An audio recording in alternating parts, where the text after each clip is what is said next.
ازيكم يا بنات؟ عاملين ايه؟ يا رب تكونوا بخير.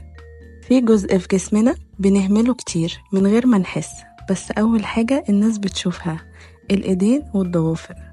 في الفيديو ده هنتكلم مع بعض عن روتين كامل للعناية بالايد والضوافر، من اول الوصفات الطبيعية اللي تقدري تعمليها في البيت لحد العلاجات اللي ممكن تعمليها في العيادات، وكمان ازاي تهتمي بالضوافر وتخلي شكلها دايما نضيف ومرتب من غير ما تصرفي كتير. تابعي معايا لاخر الفيديو وما تنسيش اللايك والاشتراك في القناة وفعل الجرس عشان يوصلك كل جديد.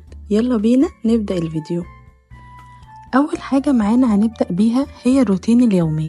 تغسلي ايدك دايما بصابونة طبيعية وما تكونش قاسية وبتنشف الجلد، وبعد الغسيل نشفي على طول ايدك كويس، وبعد كده حطي مرطب ده مهم جدا خصوصا بعد اي تعامل مع المية السخنة او المنظفات. مرتين في الاسبوع اعملي سكراب بسيط زي السكر البني والعسل وشوية زيت زيتون، ودعكي ايدك بيهم كويس لمدة 5 دقايق واغسليهم بمية فترة. دي ابسط حاجة تعمليها في يومك للايدين وتبقى روتين يومي لايدك بالذات.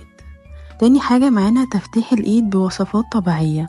لو بتعاني من اسمرار في الايد جربي الوصفة دي، زبادي ونشا وعصير ليمون، وسيبي الماسك ده على ايدك لمدة 10 دقايق واغسليها مرتين في الاسبوع. الوصفة دي بتساعد على التفتيح مع الاستمرار، بس بلاش تتوقعي نتيجة فورية، لازم التزام عليها. تالت حاجة معانا العلاجات المنزلية لمشاكل الايد. في بنات بتعاني من التشققات والجلد الميت اللي حوالين الضوافر. الحل بسيط جدا، قبل النوم حطي طبقة من الفازلين او زيت جوز الهند والبسي جوانتي قطن ونامي بيه. ممكن تعملي ماسك بطاطس مسلوقة مهروسة وتزودي عليها عسل، ده بيفتح جدا بشرة الايد.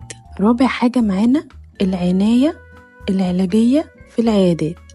لو عندك تصبغات عنيدة أو جفاف شديد ومش هينفع الوصفات الطبيعية معاها، ممكن تلجأي لجلسات بسيطة في العيادة زي جلسات التقشير الكيميائي الخفيف للإيد، وفي جلسات برضو للترطيب العميق بتستخدم تقنيات زي الديرمارول والميسوثيرابي أو حتى الليزر للتفتيح لو المشكلة كبيرة عندك. بس خدي بالك الحاجات دي لازم تكون تحت إشراف دكتور مختص. خامس حاجة معانا أنواع المرطبات والمقشرات المناسبة للإيد.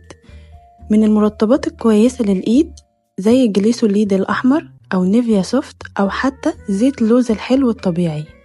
أو لو عايزة مقشر جاهز جربي المقشر تري هوت لو متوفر عندك، أو استخدمي مقشر زي السكر البني وزيت جوز الهند ونقطة زيت فانيليا هيخلي ريحتها تحفة. سادس حاجة معانا العناية بالضوافر. بلاش تسيبي ضوافرك من غير اهتمام، قصي ضوافرك بانتظام وبروديها دايما بشكل واحد. استخدمي زيت الخروع أو زيت الزيتون لتقوية الأظافر. منقعي ضوافرك في مية دافية فيها شوية ملح مع زيت الليمون مرة في الأسبوع. ولو هتستخدمي مانيكير ما تسيبهوش أكتر من 2 يوم عشان الضوافر تتنفس. تعالي نتكلم على العناية بالأظافر بشكل كامل. أول حاجة استخدمي قطرة من الصيدلية اسمها نيل 15 مرة أو مرتين في الأسبوع. القطرة دي ممتازة لتقوية الأظافر ومنع تقصفها، وبتحتوي على مكونات مغذية جدا زي الزنك. تاني حاجة وصفة حلوة جدا في البيت زي وصفة الثوم وزيت الزيتون. هاتي فصين ثوم وفرميهم ناعم جدا وضيفي عليهم معلقة كبيرة زيت زيتون وسيبيهم يوم يتنقعوا، وخدي من الزيت ده وادعكي بيه الضوافر كل يوم بالليل. الثوم بيحفز نمو الضوافر والزيت بيرطبها وبيحميها من التكسير. تالت حاجة الفيتامينات الأظافر محتاجاها زي البيوتين وفيتامين اي والحديد والزنك. البيوتين أهم فيتامين لتقوية الأظافر والشعر وبيمنع تكسيرها، موجود في البيض والمكسرات.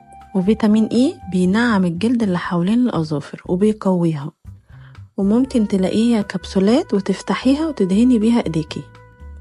الحديد والزنك ودولت لو ناقصين في جسمك هتلاقي الضوافر معمول فيها خطوط رفيعة.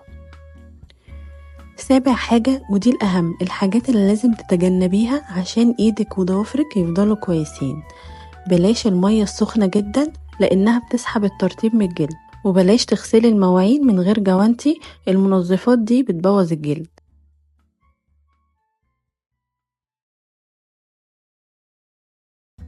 وبلاش تقصي الجلد اللي حوالين الضوافر، ممكن تعمليه خفيف عشان ما تفتحيش طريق للجراثيم. وبلاش تقطعي ضوافرك بسنانك، العادة دي بتضعفهم جدا وبتخلي شكلهم وحش. وبلاش تهملي شكل ضوافرك، ابرديهم دايما في اتجاه واحد، وبعيدي عن الأدوات المعدنية الحادة اللي بتبوظ الشكل وبتسيب التهاب. نصيحة صغيرة ليكي، لو انتي بتحبي تهتمي ببشرتك ووشك ما تسيبيش ايدك تبوظ الصورة، اهتمي كمان بايدك، مش رفاهية، ده دليل على انك بتحبي نفسك. خلي وقتك للعناية بايدك جزء من الروتين اليومي، ده ابسط تعبير عن حب لنفسك. بس كده، يا رب يكون عجبك الفيديو واستفدتي منه، وما تنسيش اللايك والاشتراك في القناة وفعل الجرس عشان يوصلك كل فيديوهات الجديدة عن العناية بجمالك، لانك تستاهلي تكوني في احلى صورة. باي باي.